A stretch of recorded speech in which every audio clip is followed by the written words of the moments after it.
सहनाववतु सहनौ भुनक्तु सह वीर्यं करवावहै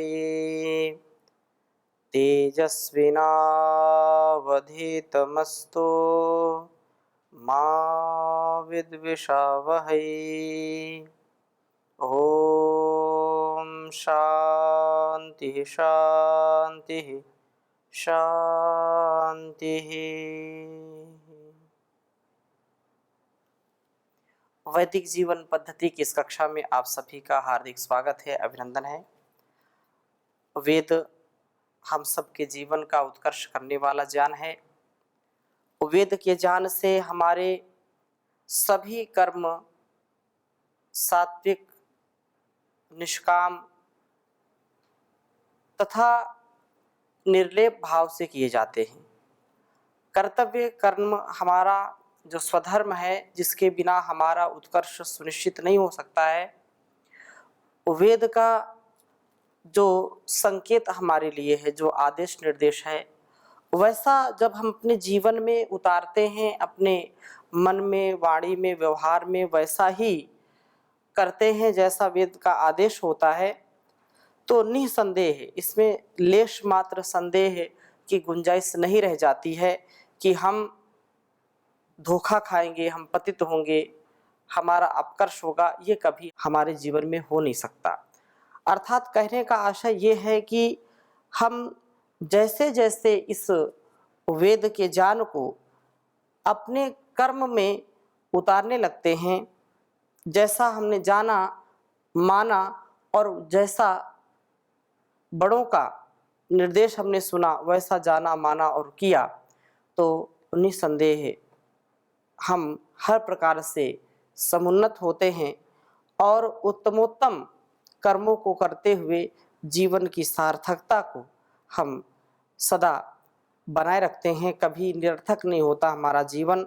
जगत के लिए भी और इस जीवन के लिए भी अत्यंत महनीय है वेद का ज्ञान। हम ऋग्वेद के प्रथम मंडल के 180वें सूक्त का स्वाध्याय कर रहे थे और बहुत ही सुंदर चर्चा चल रही थी। पहले मंत्र का स्वाध्याय हमने किया था और आज हम इसी प्रकार से इस 180वें सूक्त के 5वें मंत्र का स्वाध्याय करेंगे। प्राणापान की देन क्या है, उसके विषय में हम चर्चा करेंगे। वेद मंत्र मैं पहले लिख देता हूँ, फिर इसका अभिप्राय क्या है उसको समझने का प्रयास करेंगे। ओम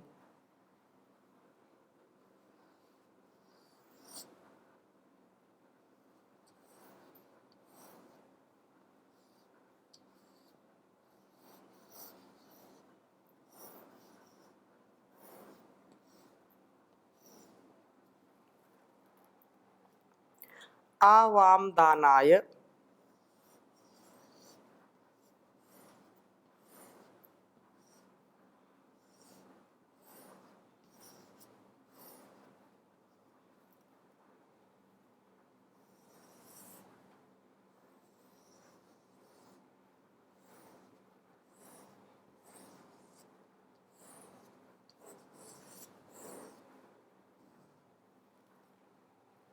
ववृतीय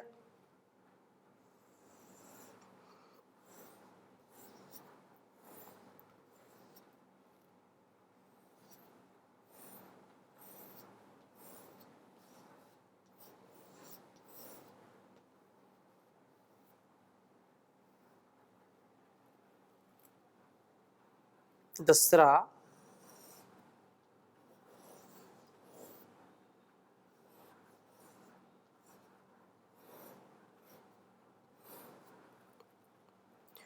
गोरोहेण तौग्र्यो न जिव्रीहि।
जिव्रिः अपः क्षोणी सचते माहिना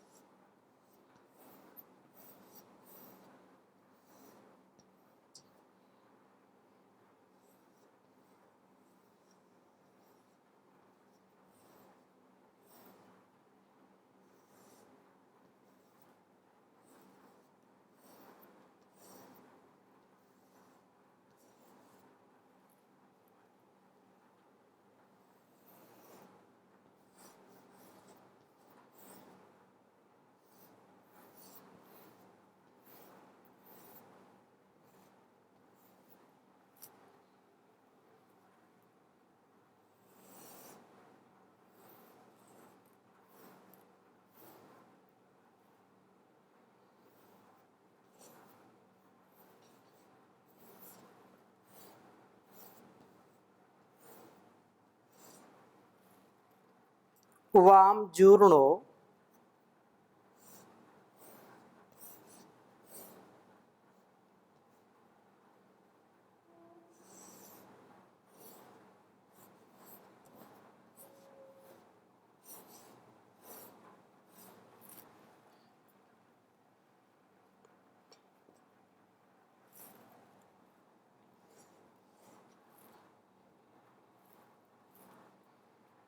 वाम क्षुरहंसो यजत्रा।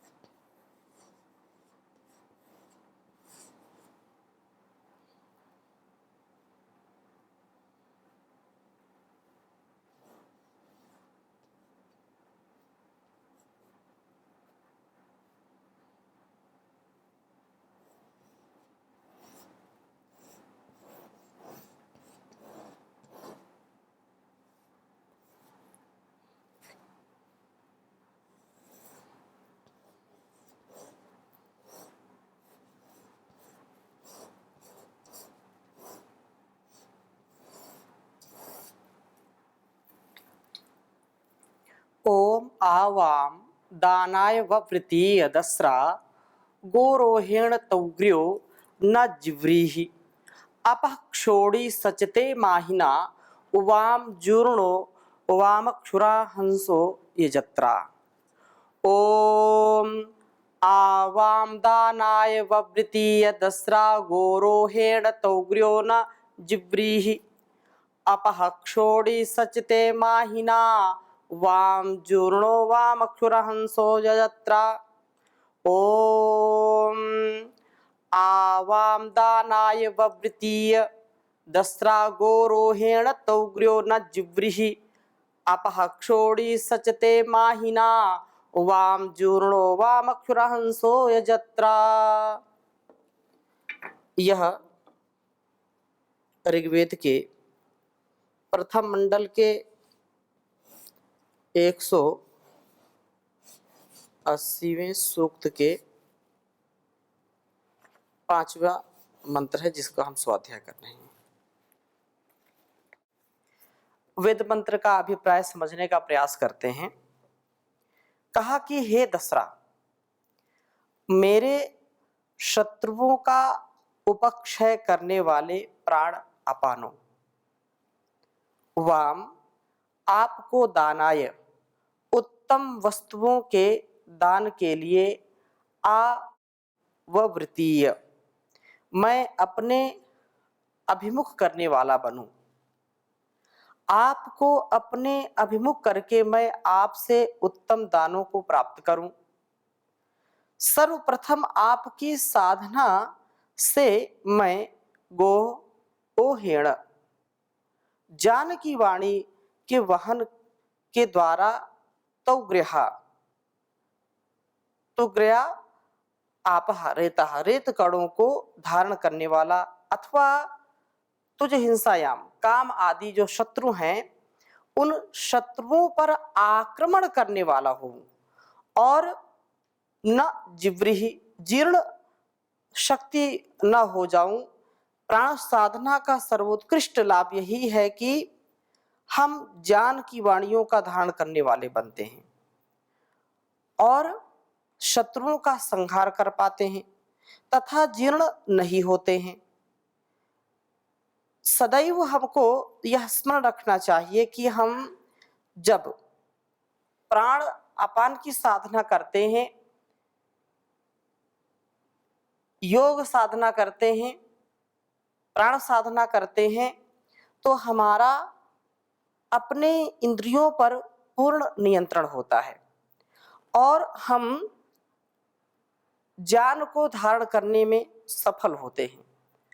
क्योंकि ज्ञान जब अपने अस्तित्व में ठहरता नहीं है, हम जिस वस्तु को, व्यक्ति को, स्थान को कल्याणकारी समझते हैं, उस पर हम जब कार्य करते हैं, मर्यादित अनुशासित जब हम कार्य करते हैं, तो जीवन का हर प्रकार से उत्कर्ष होता है। परंतु यदि हम ज्ञान को ठहरा ही नहीं पाते हैं, इधर से सुना इधर से निकल गया, इस कान से सुना इस कान से निकल गया, और उस पर ठहर नहीं पाते, स्थिर नहीं रह पाते, तो वह ज्ञान कभी भी हमारी रक्षा नहीं कर पाता है। ज्ञान हमारी रक्षा तभी करता है जब वह ठहरता, उस ठहराव के साथ, और शत्रुओं का संहार, जो हमारे अंदर के शत्रु हैं, जो आलस्य, प्रमाद है, जो छोटी छोटी बातों में नाराज होना, तनाव में, दबाव में, काम, क्रोध, लोभ, मोह, ईर्षा, द्वेष, छल, कपट, मान अपमान की भावना से, अपेक्षा उपेक्षा की भावना से जब हम सुखी और दुखी होते हैं, तो निस्संदेह कभी भी हम अपने अंदर के शत्रुओं और बाहर के शत्रुओं में विजय नहीं प्राप्त कर सकते हैं। विजय होने के लिए, विजयी प्राप्त हम करें, विजयी हो जाएं, हर प्रकार से जो संघर्ष चल रहा है अंदर भी और इस संसार में भी जो संघर्ष चल रहा है, उस संघर्ष में अपने को यदि हम विजयी बनाना चाहते हैं, विजय प्राप्त करना चाहते हैं, तो उसके लिए हमको सदा प्राण साधना से युक्त होना चाहिए और उससे तीक्ष्ण बुद्धि, सूक्ष्म बुद्धि अर्जित करनी चाहिए, और उस सूक्ष्म बुद्धि से अपने उन शत्रुओं को हम सरलता से नष्ट कर सकते हैं, उन शत्रु समूह को धराशायी कर सकते हैं, उनको संहार करके, उनका विनाश करके अपने जीवन का और इस जगत का विकास कर सकते हैं। जब तक अंदर के और बाहर के शत्रु नष्ट नहीं होंगे, तब तक निसंदेह हमारा जीवन और यह जगत शुभ से नहीं भर सकता है। हम कितना भी स्वाध्याय करें, कितना भी मनन चिंतन करें, लेकिन जिस ज्ञान से अपने जीवन को हम सुरभित नहीं कर पाते, विकसित नहीं कर पाते हैं, सुवासित नहीं कर पाते हैं, अपने मन, वाणी और कर्म में पवित्रता नहीं ला पाते हैं, तो वह ज्ञान किस काम का है। ज्ञान तो वही प्रभावशाली होता है जो हमारे अंदर के पावित्र को, अंदर के सामर्थ्य को बढ़ा दे, अंदर से हम सबल हो जाएं, निर्बल ना रहें। शरीर बल, मानसिक बल, आत्मिक बल, बौद्धिक बल, हर प्रकार के बल के हम स्वामी हों, बलवान हो, बुद्धिमान हो, शक्तिमान हो, प्रज्ञावान हो। यही वेद मंत्र का अभिप्राय है कि हम कब ऐसा बनेंगे, जब हम प्राण अपान की साधना करेंगे, जब हम योग साधना करेंगे, तो हमारे अंदर ब्रह्मचर्य की प्रतिष्ठा होगी, और ब्रह्मचर्य प्रतिष्ठायाम वीर लाभा, शौर्य से, वीरता से, धीरता, गंभीरता से हम युक्त हो जाते हैं। अतः शत्रुओं का संहार भी हम बड़ी सरलता से कर पाते हैं। जीर्ण नहीं होते, हम कभी हताश निराश नहीं होते, कभी हम पराजित नहीं होते। इस समर में, संग्राम में हमारी सदा विजय होती है। और कहा है कि हे प्राण आपानो, मैं कभी जीर्ण न जिव्रिहि, जीर्ण न हो जाऊं। प्राण साधना का उत्कृष्ट लाभ यही है। हे प्राणापानो, माँ वाम माहिना, आपकी महिमा से यह साधक अपह अंतरिक्ष लोक को तथा क्षोणी पृथ्वी लोक को सचते अपने में समवेत करता है। शरीर ही पृथ्वी लोक है और हृदय अंतरिक्ष है। इसका शरीर स्वस्थ दृढ़ होता है तथा हृदय अंतरिक्ष भी व्यापक व उदार वृत्ति वाला होता है। व्यापकता से, परिपूर्णता से हम अपने जीवन को संपूर्णता से युक्त कर लेते हैं। अपरिपक्वता या ये कहें कि अज्ञानता, अविवेक, अधर्म, अन्याय, अभाव, इन सब से दूर हो जाते हैं। शरीर का उत्तमता से विकास होता है, शरीर स्वस्थ व दृढ़ होता है तथा हृदय अंतरिक्ष भी उदार वृत्ति वाला होता है। शरीर में पृथ्वी की भांति दृढ़ता होती है, हृदय में जलों की भांति व्यापकता होती है। जल व्यापक से है, व्यापकता के कारण इसका नाम आपा है। और आप व्याप्तव, हे प्राण आपानो, ये जत्रा सब कष्टों व पापों से मुक्त होकर के अक्षु हो, व्याप्त जीवन वाला दीर्घजीवी बनता है। और दीर्घजीवी केवल ऐसा नहीं कि केवल जीवन ही दीर्घ बस हो गया, ऐसा नहीं। उसके जीवन में जो शुभ है, जो दिव्यता है, वो घटित होती है जो प्राण साधना करता है। प्राण की साधना इस संसार में सबसे उत्तम जीवन बना देती है जो साधक प्राण साधना करता है। हर पल हर क्षण उत्तरोत्तर उसकी वृद्धि होती रहती है। संसार में और कोई ऐसा उपाय नहीं है जिससे व्यक्ति तन से और मन से अपने आप को व्यवस्थित कर सके। तन और मन दोनों की यदि हम क्षमता बढ़ाना चाहते हैं, क्षमता में अभिवृद्धि चाहते हैं, न्यूनता से ऊपर उठना चाहते हैं, तो उसके लिए प्राण साधना परम आवश्यक है। यही हमारे ऋषियों ने किया है। प्रभात में और सायंकाल दोनों संध्या काल में अपने सारे कार्यों से थोड़ा सा समय निकाल करके प्राण साधना जरूर करनी चाहिए।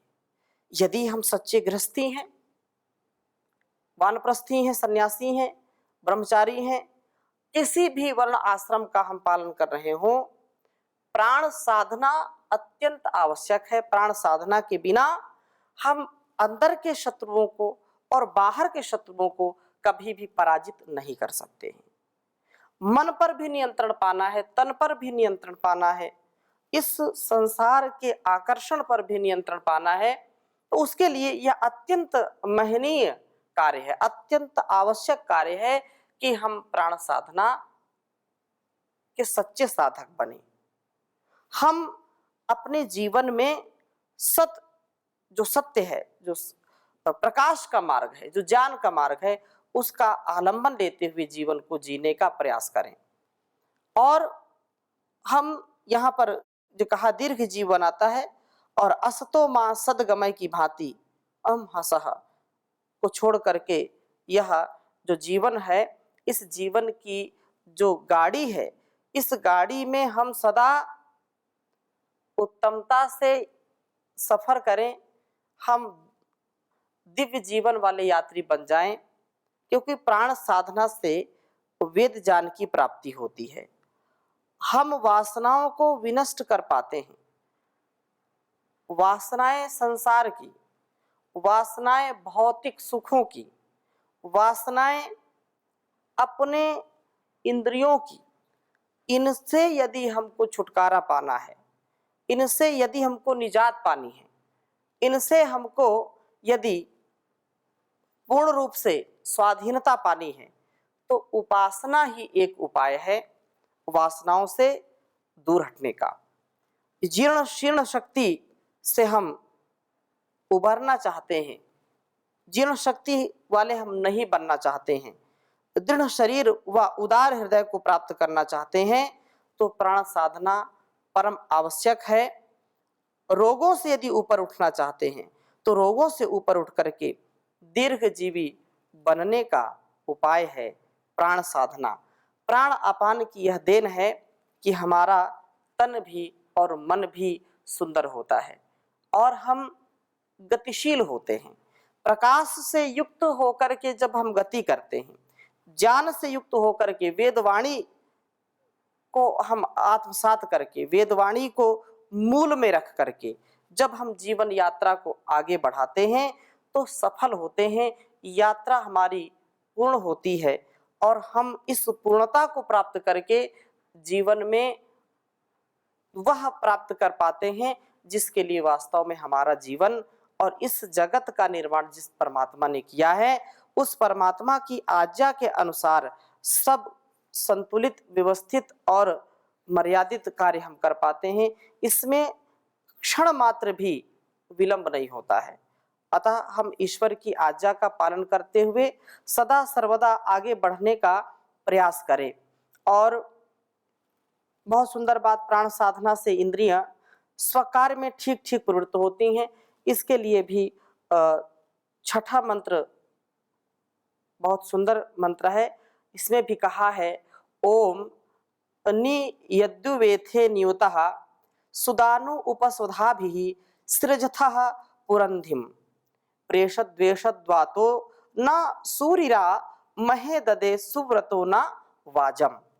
कहा कि हे सुदानु, शोभन दान वाले प्राण आपानो, जो गत मंत्र में कहा कि उत्तम दानों के देने वाले प्राण आपानो, यत जब आप न्यूता हमारे इन इंद्रियाश्वों को नियुवे थे, निश्चय से हमारे शरीर रथ में जोतते हो, तो आप स्वधाभी आत्मधारण शक्तियों के साथ पुरंधिम पालक व पूरक बुद्धि को उपसृजथा हमें उत्पन्न करते हो। प्राण साधना से ज्ञानेंद्रियां ज्ञान में लग जाती हैं और ज्ञान को प्राप्त करती हैं। कर्मेंद्रियां यज्ञ आदि उत्तम कर्मों में,